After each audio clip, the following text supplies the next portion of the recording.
All right, this is talking about what is great about Twig, MidCamp 2017, a little bit about me. My name is Larry Walangitan. I'm a full stack developer here in Chicago. I work for Chromatic, which is a distributed company with team members all across the world. Follow us on Twitter, subscribe to our newsletter, check out our blog. So let's just dive right in. So this is our roadmap for our session today, the topics that we'll be discussing. I'm going to try to give each section a fair shake. There's a lot to go through, so forgive me if I keep my eyes down on my notes. Quick note here at the top, some of this will be pretty conceptual, but there will be practical examples as well. So keep in mind that we're going to be focusing on some core concepts with some details sprinkled in. If you're brand new to Twig, I'm sure you'll get something out of this today. If you're a Twig Pro, you'll find some useful insights as well. So let's get started with our first topic, Twig versus decoupled front end for Drupal 8. There's a lot of buzz about decoupled front end, especially with view-only virtual DOM JavaScript frameworks like React, gaining a lot of traction. So let's dive into this so we can make an informed decision about deciding between the two. But first, let's answer a very basic question. What is decoupling? I'm going to do a cursory overview, like a 30,000 feet view of what decoupling is, so we're all on the same page from the get-go. Decoupled versus headless. These terms get thrown around a lot, but let's define them for the purposes of the talk today. A decoupled CMS manages content and proactively pushes content to applications. A headless CMS manages content and waits to be asked for the content. It reactively pushes content to the applications based on events from the decoupled app. This is splitting hairs, and some might disagree, but for the purposes of this talk, we're going to be using decoupled in the terms defined here. So this is a simplified view of a decoupled application architecture. We have a CMS, which is a content management system, in our case Drupal, used as an abstraction layer on top of a database. So you publish content in Drupal. Then you have an API, an application program interface, which specifies how software components interact. This API uses REST, which is in Drupal 8. REST is a representational state transfer endpoint. So that communicates with your front-end or native application and passes the data forward. This process can work in reverse. Events happen in your application, and the changes are registered in the API, which alters the data within Drupal. This is a very, very simplified view of what decoupled is. You can see that the flow can be in both directions. This might not be the ideal setup, but for the purposes, we're going to assume that this is a general architecture that we're talking about here today. So let's get into it. Why decouple? It's a really good question, and I have 4 main reasons why you should decide to decouple. Number 1, the editorial experience. NPR brought these ideas to the mainstream in 2009 with their COPE strategy, which uses principles that have become really popular since. So a few of those principles. Number 1 is to ensure content portability, to make sure our content is portable and consumable by different applications. And to do so, we need to make sure that our content is highly structured. Number 2, we separate the content from the display. 3, content syndication and modularity. We can publish once, and it can propagate and syndicate through all of our applications.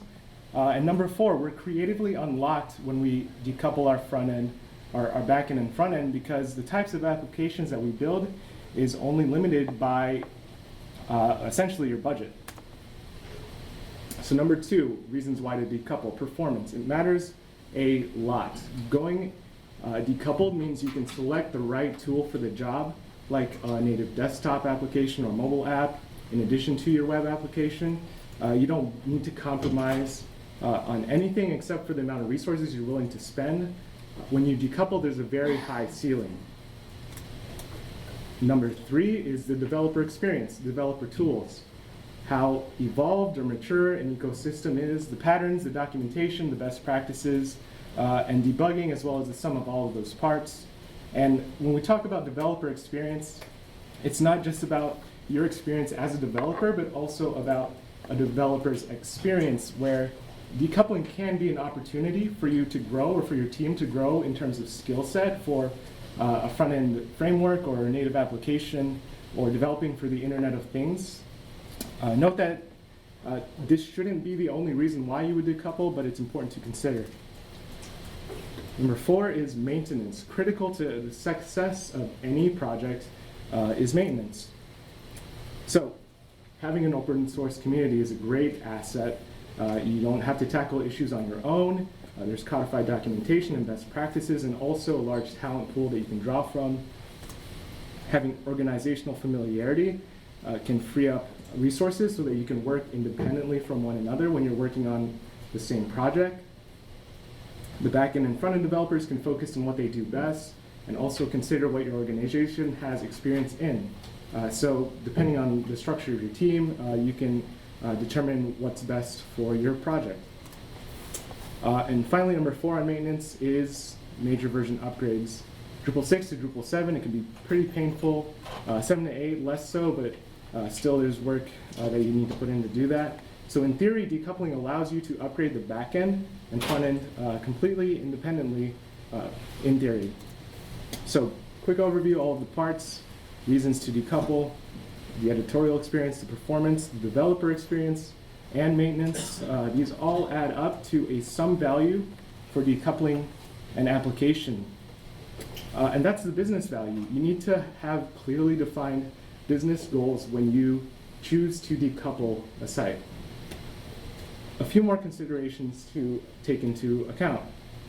First is budget, just plain old time and materials of what you will need to use to build your site or your application. Number 2 is the experience of your team and where you want your team's skill set to go. 3 is customization, where you can do almost anything given enough time and resources when you decouple, so you have to also be aware of scope creep. Sometimes limitations on a project can be an excellent breeding ground for some creative solutions. And finally, maintenance costs, like we have discussed. Refreshing the appearance of your site when you decouple might require you to have to rebuild the front end completely, which can be a huge monumental task. So decoupling, those are reasons to decouple, but this talk is titled Talking About What is Great About Twig. So why Twig?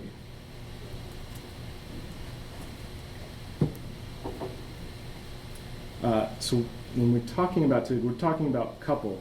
And this is also could be called monolithic Drupal, which is just another way of saying a fully integrated back-end and front-end on the LAMP stack. If you have a standalone site or application, it's probably best to stick with this monolithic experience because it's already pretty great as is. But here are a few more reasons about why we would choose Twig. Number 1, create once and publish selectively. So RESTful web services are now a part of core, and we can use this monolithic Drupal to manage our front end and back end, and we can also continue to build applications that consume content via an API. Just because we're using Twig for our front end doesn't mean we're limited at all by where our content can be consumed and other applications that can do so. Number 2 is BigPipe, great performance. In Drupal 8, we have BigPipe that was included in 8.1 into core. Because of all the hard work within the community, it's no longer in alpha or beta, but it's stable as of 8.3. We get drastic performance improvements with practically zero configuration. Some background on BigPipe, it originated from Facebook. It dynamically and progressively loads pages using placeholders. So the time to paint, which is the time that you can see something on your site, is lowered. So users will see elements flash in quickly. The time to interact, where you can start interacting with the site, is also improved. The performance floor is really high when it comes to Drupal 8 and BigPipe in this sense. So that's another great reason to use Twig. 3 is DevOps. So the developer experience is a pretty known quantity within Drupal, and we have a lot of great tools at our disposal already, like Drush. And this developer experience also applies to the community and the great talent pool that we have and that we can draw from. Deployment environments and are simplified with these known patterns and tools from the community. There are a lot of different services that you can use to manage your environment seamlessly. If you were to go decoupled, we lose a lot of these excellent solutions to what can be very difficult problems. And finally, the application stack. Decoupled front-end means that you have these starter stacks that are pretty well established, which you or your team may not be super familiar with. Decoupling usually doesn't mean you're having to learn just one of these, but all of them at the same time, and that can be a difficult task to take on if you are if you're new to this. The fourth reason are proven integrations with Drupal 8 and Twig. Security, incredibly important. Drupal handles both cross-site scripting and cross-site forgery requests. You'll have to probably redevelop these depending on what kind of framework or application you use. Accessibility, ARIA, roles and attributes, which are accessible, rich internet applications. This makes content on the web accessible to people with disabilities, and this is included in Drupal by default. Content workflow experience using Drupal's publishing and editorial workflows, as well as different contributed modules that we have to assist in moderation. These may need to be rebuilt if you have a decoupled site. Also, site building tools and content previews. A lot of the power in Drupal comes from the ability to make changes without having to push code. Doing so when you have decoupled is not so simple. And there are many more. So here's just a quick sampling that you can take a look of. Most front-end frameworks that have matured handle a lot of these in different ways. But Drupal 8 handles these all out of the box right away. I would argue that each of these is very important for your content creators, your clients, your users, and most anyone using your site or application. A lot of great work has been done by the community in the form of contributed modules as well, and those contributed modules a lot of the times have a presentation layer attached to it, which you might not be able to take advantage of if you have a decoupled site. So why choose Twig? Number one, you can create once and publish selectively. Two, you get great performance with BigPipe without adding more, and you can get even better performance if you add more layers on top of that. Number three, DevOps, the developer experience and deployments. Complicated problems have already been solved. And number four, these proven integrations, we don't have to reinvent the wheel over and over again. So here's some decoupled resources, a talk from MidCamp last year that's excellent, a ton of different articles. I recommend that if you're interested, you can check them out. But let's move on from decouple and just start actually talking about Twig with some custom templates. So we're going to do a cursory overview of how to register custom templates in Twig. So let's create a custom template called chromatic image for images on our chromatic site. Just if anyone's having issues with the contrast or visibility, I can change that in the slides and send that to you later on. So just let me know after the talk. So we have our chromatic theme, and inside of the chromatic theme file, we are implementing hook theme, where we define our template in the array and are setting a custom path so that Drupal knows where to look. At the very top, we have the name of our, the name and path to our custom Twig file that's now registered in the theme. And at the top of this is a look just inside of what that file might look like. The file declarations are commented out and abbreviated, but we have our div where we are wrapping our image. We're wrapping an image in a div, which probably isn't the greatest use of divs, but just for an example here. And I want to also just throw in a caveat and note that this is a really simplified look at registering templates within themes. I didn't want to dig into the weeds of the hook theme registry alter function where we may have to override the default template for an image and the default path for that template, just because we're talking about images. But if you want more information and want to look at some actual code that we could actually use in its entirety, you can come talk to me after, and I can go over it with you. So let's take a look now at registering these custom templates for a custom module. Here we have a chromatic blog module, and here we want to have a custom Twig template for the title. Note that this diverges from the implementation of the theme. No custom path is being set because we don't need to. If we want to organize our Twig templates in our module, we can set it, but by default, the module will look for templates in the /templates directory of our module. At the top, we have our template path, and below is a template where we want to wrap the title in just plain old header 2 tags. So unlike the theme implementation, we're going to have to fully impact registering the Twig template. We have our file at the top here, chromatic blog block.php, and in it we're going to extend the core block base. The build method builds and returns the render array that we set up previously in the hook theme of our module. And that render array was chromatic _block title block. And inside of it, we're going to just pass in a custom placeholder title. So let's do a real cursory overview of inheritance with templates, extending templates from one another. If you were here at MidCamp yesterday in this room, there was a talk called Talking Twig by Charles Pugmire, where he covered this in great detail. It's a great talk. I recommend that you check it out on midcamp.org if you haven't. So let's take a look at this a bit literally. We have a cat Twig template as our parent template. We have some markup that every instance of this template or any that we extend will have in it. So we have some cats that we are looping over, and by default each of these cats have a name, age, breed, and a class. Let's say that we need to extend this over to a new Twig template for an exotic class, an exotic cat with some slightly different markup. We don't have to just copy and paste. We can extend this template via inheritance. So this is our parent template.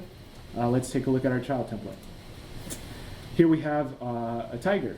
So we are extending the cats template when we have a tiger, but we're including our class and some text to warn the user. We still must know its name, but that's all we really need to know here. And this extend at the top means that for the conditions that would require the tiger template, this template would return and fill in the cat's block. A visualization of this overlaid on top of the parent template would look something like this. This is a hybrid view of what the cat block is overriding under the tiger conditions. We're inheriting the cat and the tagline, but for the conditions that trigger the tiger, we see the important message below. This is just a cursory overview about inheritance and extends. Once again, the talk yesterday by Charles Pugmire was excellent, had a lot of great practical applications using extends, and it's definitely worthwhile if it's something that you want to learn more about. We've skipped some of the basics of Twig before, so before we dive into some more advanced concepts, let's simplify and clarify some conventions in Twig related to curly braces in our templates. So some Twig basics. Curly braces and a variable, we can define this as say it. Curly braces and a percentage sign, we can define this as do it. And with a percentage sign, these are known as blocks. And finally, of course, the comment. We're going to be moving through some filters, functions, and tags available to us from Twig. A whole session could be dedicated to unpacking a lot of these, so I'm going to try to cover as much ground, some ground here today. So here's a filter. It's called round. I feel like it's an uncommon one, but it's one that can be used if we need to. It's fairly straightforward. It does what its name implies and rounds a number. So we pass in the number into the round filter. Note that you can also do this with a variable, but you have to ensure that that variable is indeed a number that could be rounded. By default, it rounds up or down depending on whatever whole number the item is closest to. We can pass in arguments to determine how precise our rounding needs to be. so how many spaces after this, after a decimal point, and also whether we want to round up or down always. Functions, let's take a look at 3 functions real quick: min, max, and random. So max returns the max value from an array, taking the highest value here. We can also pass in an array via a variable. Conversely, min returns the minimum value from an array or a map. And finally, random will return a random value from an array or a map. And it can be used with numbers or strings, and it can be called without any arguments, which will just return a randomly generated number. Drupal also has some custom Twig functions that were custom made, but let's talk about 2 of them here, just URL and path, so we can clearly define these. When you're generating links in Drupal 8 in Twig, we have these 2 functions that generate links based on routes. We're passing in the same routes and parameters here, but we are returning a relative link for a node with path and an absolute URL when we're using the URL function.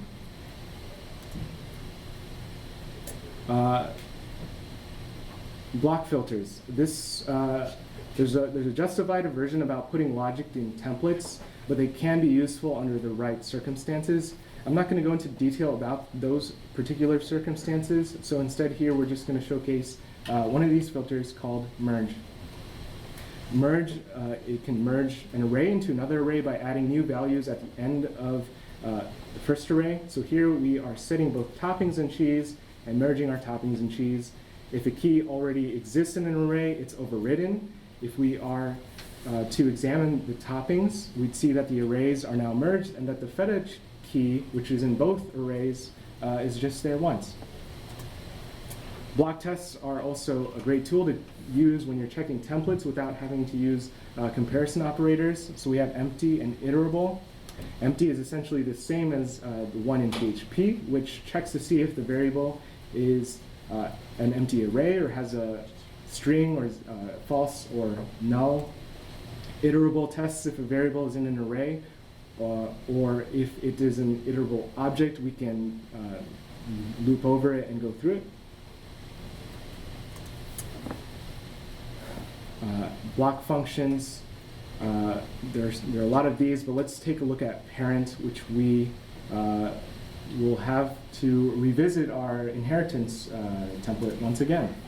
So let's put some of the concepts together that we just talked about really briefly about different filters and functions, and start to put things together using the parent function here. So the parent function allows for us to call and render the contents of the parent template, cats.html.twig, and for our purposes, we're going to conditionally alter the template when there are no cats at all. The ellipses is to indicate where our previous markup from our last slide would go. So here's some tags that we've seen used throughout, but let's define them. They're pretty comparable to ones that we have in statements within PHP. If is used to evaluate the expression, if it's true, or if it's set, or if it's not empty. Extends is critical to template inheritance, as we've seen, and sets a variable to name. For all intents and purposes, this should be done outside of the template in a preprocessor, but it's a tag that we are using here today in our examples. So include is probably one that you've encountered a lot in Drupal 8 themes. Includes a tag that returns the rendered content of a template in your current namespace. You can also include additional variables for your template, like in the slide here. We've set walk path to the pond, and our hypothetical dog template would be able to use that template as well. So let's briefly talk about chaining filters. We can chain filters together, which is great if we want to manipulate a variety of a variable multiple times within our template. Note that when we chain filters, we have to ensure that we're using ones that manipulate the same expected data type. Filters that alter strings can chain together. Filters that alter arrays can do this so as well. Intuitively, the order by which filters are applied is the order that they're written in. Another reason to choose Twig is render arrays. So let's quickly go over implementing render arrays for performance and caching. This is a basic render array implementation. I'm sure everyone's encountered these But for those who haven't, our render array is in our theme on the left, and on the right we are outputting the variable that was set in a preprocess function, which isn't visible here just because we don't have the space. But let's actually extend this simple render array so that the logo that we are setting is responsive. To make our logo responsive, we're going to be using source set. There's usually more arrays within the source set key to define other image widths and styles. But for this, we're just implementing a thumbnail where we're setting the URI with an image style and a width parameter to pass along. Render arrays can be extended further using different keys, but following a very similar pattern. Now that we have that established, let's talk about performance by caching.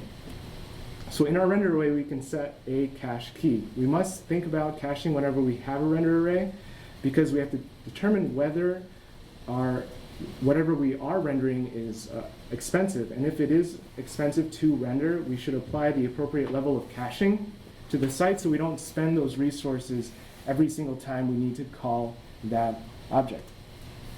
So within our cache array, we have different keys. So let's briefly unpack each of these for those who are unfamiliar.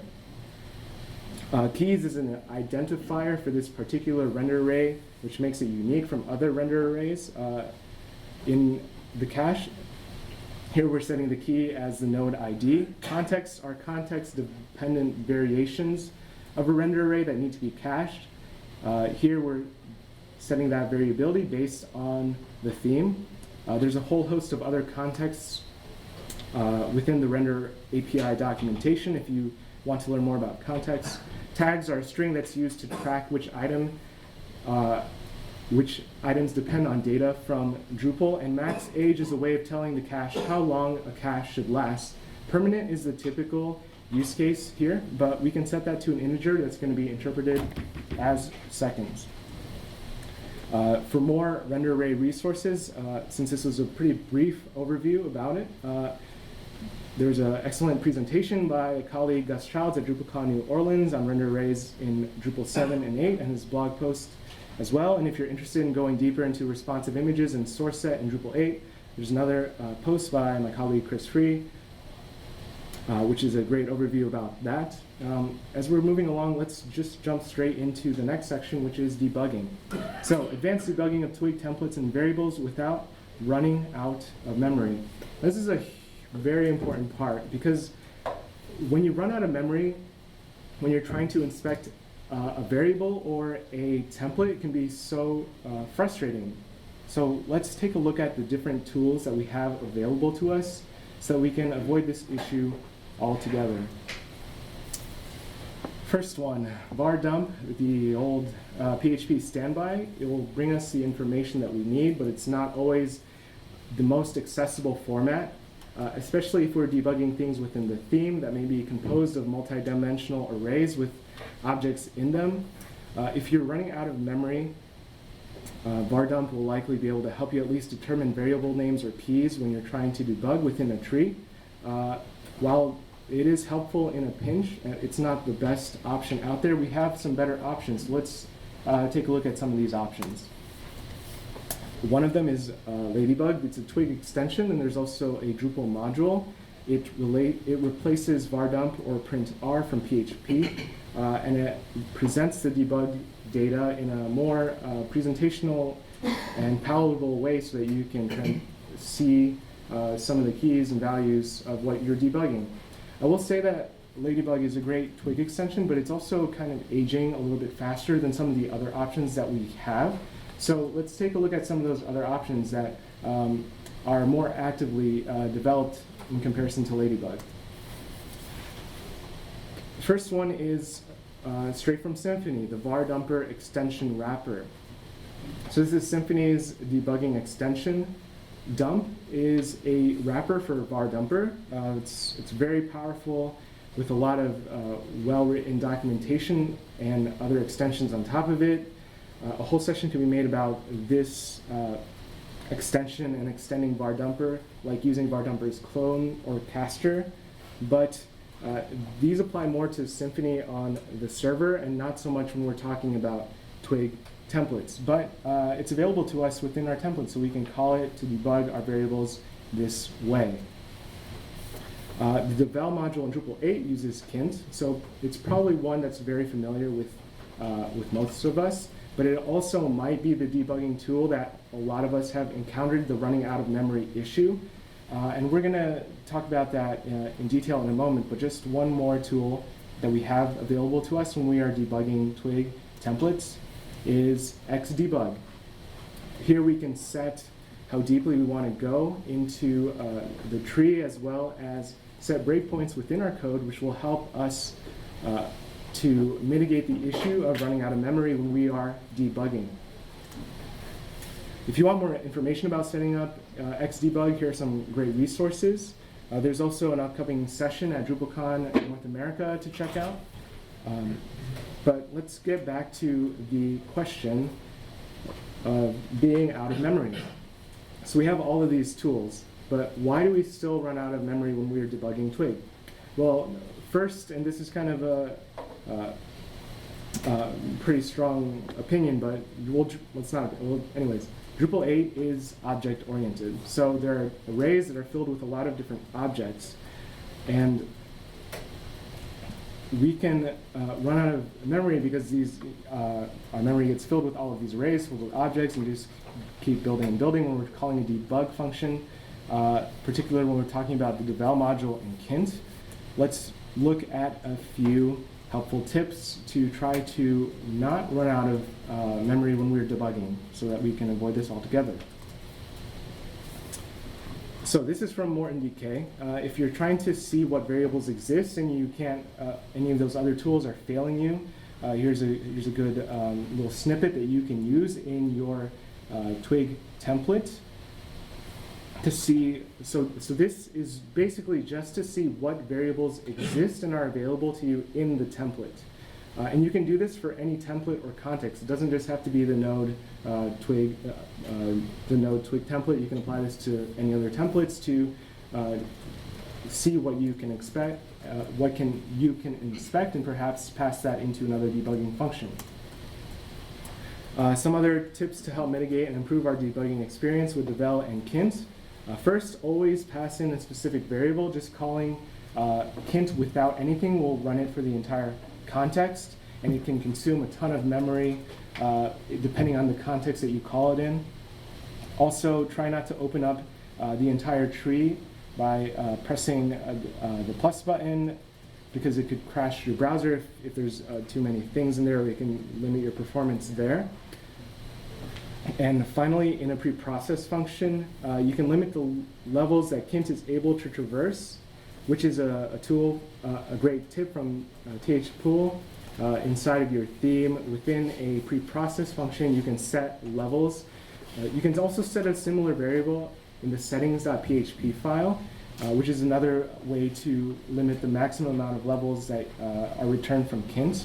But some people have reported that this isn't working as it used to in Drupal 8.2 and beyond. So just something to be aware of. Best practices in Twig templates and Drupal 8 theming. We're just going to cover some real quick coding standards for Twig templates.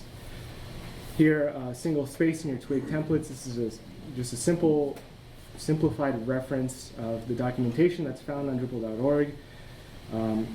I'm just going to move through these ones quickly. There's also on GitHub Twig lint, which is a great tool that you can integrate with your IDE, which can help you manage your coding standards really simply and effectively.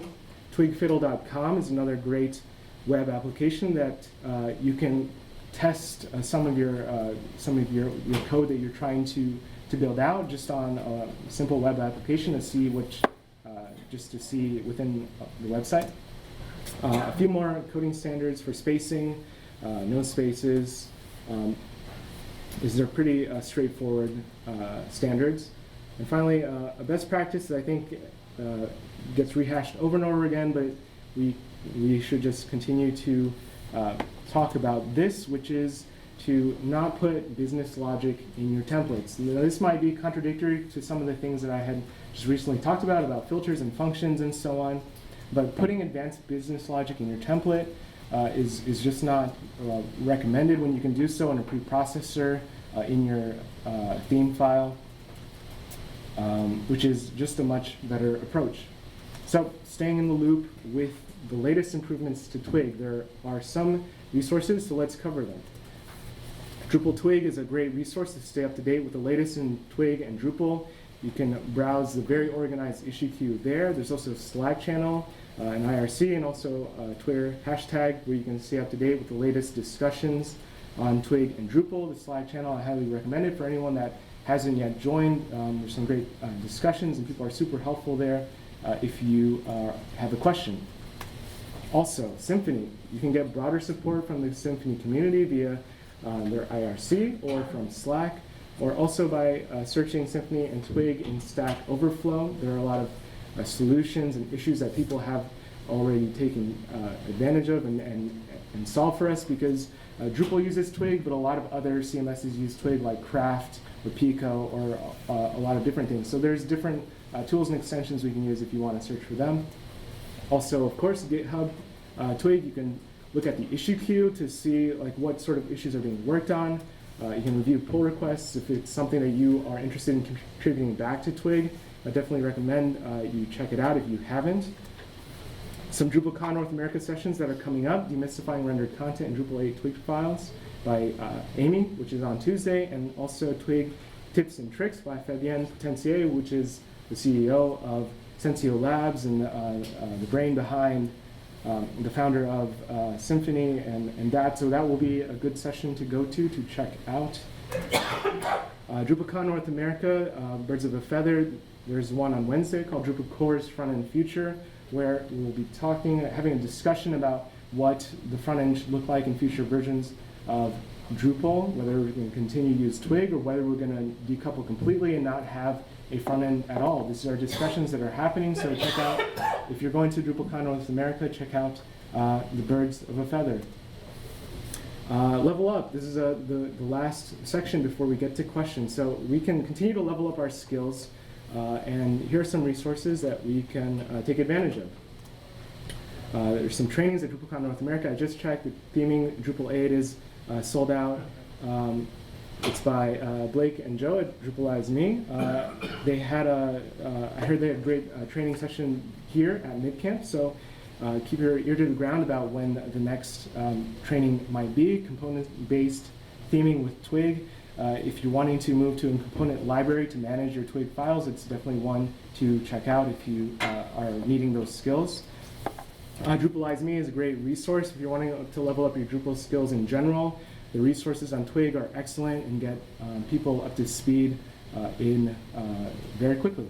Also, Ryan and Lena, the folks at KMP, have another excellent resource, which is just not about only Twig, but also Symfony and Drupal 8 and PHP and object-oriented as well. So those are some great resources, but I would argue that the best resource and opportunity that we have to level up our skills is happening tomorrow at the MidCamp Sprint, where you can take what you've learned from this talk and all the other great talks in the camp and the keynote by Emma and participate. It's going to be across the street. Everyone is welcome to join, all levels, so I encourage you to join us tomorrow for that. So we have about 5 minutes or so for questions or answers. Remember to evaluate the session online. I appreciate the feedback, and it helps me to hone this session and to be able to focus more for future presentations. And it also helps the organizers of the camp as well with the feedback that you provide. I'm going to do my best to try to answer any questions that you might have now. So number one, you've been a really great audience. I really appreciate the focus and attention you've had. And finally, feel free to come up and chat afterwards if you want to talk in more detail about anything that happened in this slide. So without further ado, we have 5 minutes, so let's dive right into questions.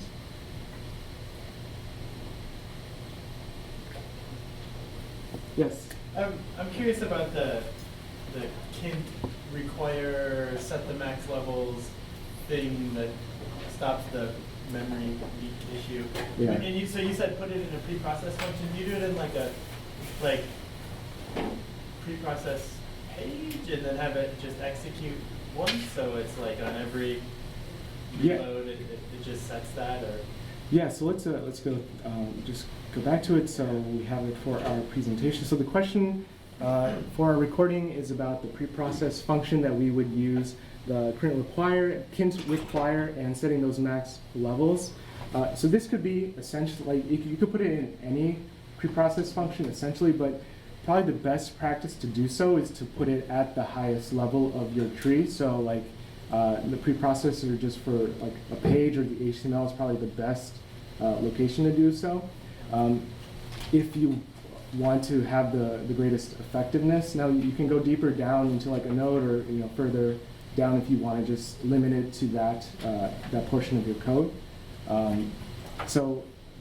It's kind of a you can pick and choose where you need to put it depending on your As long as requirements. it runs, basically. Yeah. Yes. So let's say you're subtheming and there is a template that you wish to change. What are the pros and cons of copying that template from your parent into the subtheme versus just extending the existing template? So the question was, and correct me if I'm wrong, you have a parent theme and you have a sub theme, and when you should extend versus when you should just copy and paste. So I would argue that extending is probably the best use of your time instead of having to copy and paste a whole nother template from the parent theme into the sub theme, because then you have a whole other file that is essentially the same as the last one, and it creates these, it could create confusion in the future if you leave the project or pass it on in terms of maintenance, where which one needs to be changed, which one needs to be altered in terms of the theme that's on your site. So if at all possible, try to use the extend tag to get that and make your customizations below that. Instead of just copy and pasting. Like you could do both, but I would argue that extend is probably the best use of your time and resources.